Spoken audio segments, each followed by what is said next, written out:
one of the most frustrating things to experience as a person is to know what the right action is or what is the right way to behave, and then not be able to do it despite the fact that behaving the right way would get you what you want and will lead to a better life. So this can take many forms, but in this video, I'm going to mostly discuss it in the frame of dating, specifically acting needy. Again, this is not only about acting needy. This could be just as much about acting angry or acting compulsive or not being able to, stop yourself from doing things you shouldn't do, like watching various things or excessive entertainment or drinking, whatever it is. But all of it is actually the same thing in the same systems. So we're going to talk about it in terms of dating and acting needy, but keep in mind this applies to basically everything. So why is it that despite our best effort, we just can't goddamn do the right thing? If you're a guy in a relationship or a girl in a relationship and you're with someone who is pulling away and you know that the right thing to do is to give them space, or at least the thing that would work, the thing that would keep the relationship going, is to give them space, let them figure themselves out, let them come back to you. And yet you just can't do it. You just feel compelled to do it. And if you've studied psychology, and if you've studied behavior, and if you've done some learning and some inner work, you must be really frustrated with yourself because, you know what the right thing is. Why can't I just do the right thing? I've learned about it. I've learned about attachment theory. I understand my attachment style. Why can't I behave differently? And you might be thinking, is there something wrong with me? How does everybody else do it? Everybody just better than me? Is everybody just, do they just have more willpower than me? Are they stronger than me? Have I not watched enough Jocko? Do I not have enough discipline? Some discipline. And if you think that way, you are going to be miserable, because the truth is that it's not about discipline, and other people experience, they don't experience the same thing. If they behave differently, they're not experiencing the same thing. If they behave differently, it's because they don't have the same feelings as you do. They don't have the same emotional wiring as you do. It's not because they're stronger than you. It's not because they're more disciplined than you. It's not because they're more organized than you. And it's not because they are better people than you. If anything, they are healthier people than you, and that is why they have healthy behaviors. And that's kind of what I want to talk about in this video. Your problem is that you don't have healthy behaviors, and there's actually two problems. The second problem is that you don't understand the source of healthy and unhealthy behaviors.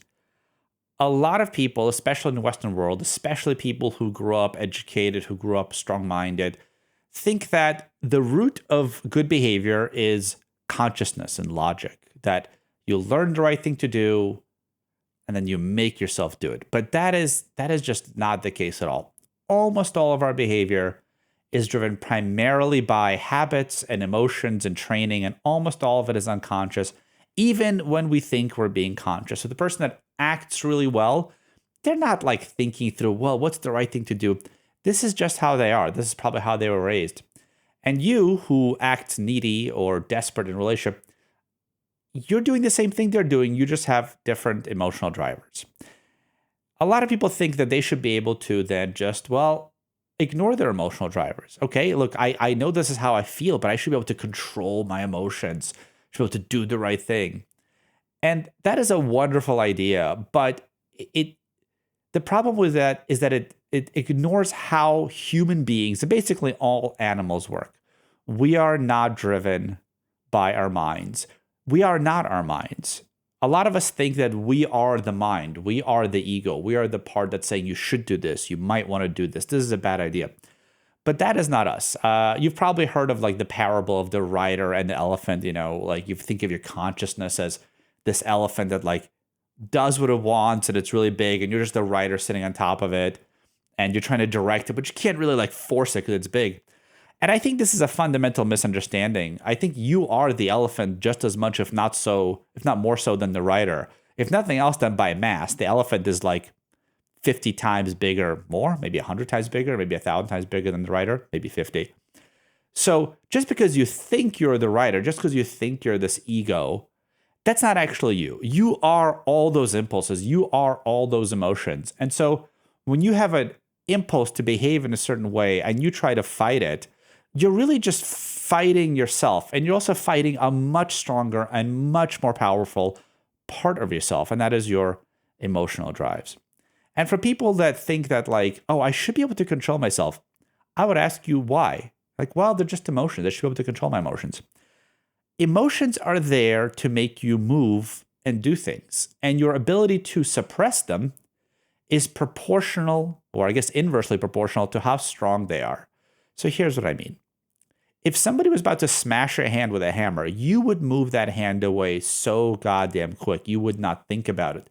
And if you try to keep your hand there, it would be insanely hard. And maybe if you're super strong-minded, maybe you could let someone smack you or smack your hand with a hammer once, maybe, but almost certainly not the second time. Why not? Even if you really wanted it. That is because, again, the part of you that tries to control the emotions is very weak. It's always been weak. And of course, some people are stronger than others, and some people are weaker than others.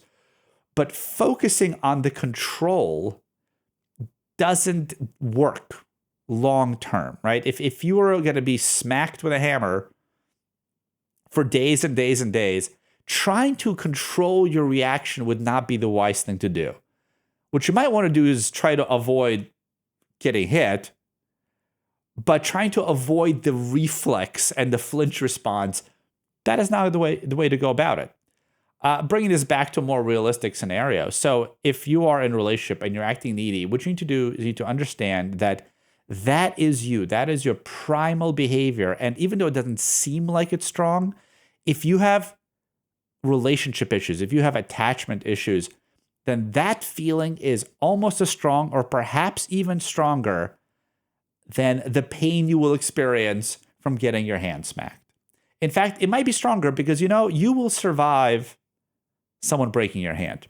But the reason people have attachment issues is because at some point in their childhood, they had to choose between authenticity and attachment. This isn't my idea. This is a Gabor Mate. You could check him out. And as human beings, we are born naked and helpless and completely dependent on our parents, which means that whenever there's a fight between doing what you want and having attachment always wins. Because if you don't do whatever you have to do to be attached to parents, you die as a child. Like, that's it, you die. So children will always choose attachment. So if you have an attachment trauma, it sounds so heavy. If you're a guy, you're like, trauma, blah, blah, blah.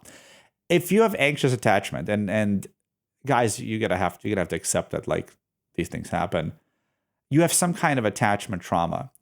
And that fear you feel when someone starts to pull away from you, when you worried someone might abandon you, is like the fear of death itself. It's that strong. And the idea that you should be able to override that fear and act in a way that's better is just absurd. You can't do it. You won't be able to do it. Nobody can do it. So now we get to the difficult part. Well, then what the hell am I supposed to do? Okay, so I can't control this behavior. Yeah, you can't control this behavior. And one more thing, even if you try to control this behavior, it will come out in some other way. So even if you try to press down on this one specific instant of neediness, you're going to be needy somewhere else. It's not going to go away. So what are you supposed to do? What you're supposed to do is you're supposed to heal. You're supposed to heal and focus on the part that's causing the behavior.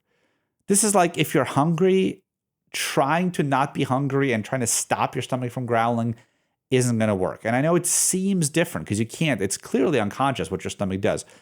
But when you have a fear of abandonment or whatever it is, right?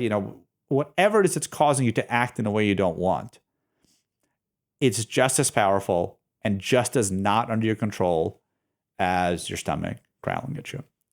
So step one for these things is to stop fighting yourself. Stop thinking, that's not me, I should be like this. You have to start with full, complete self-acceptance of whoever you are and however messed up you are, and be like, you know what?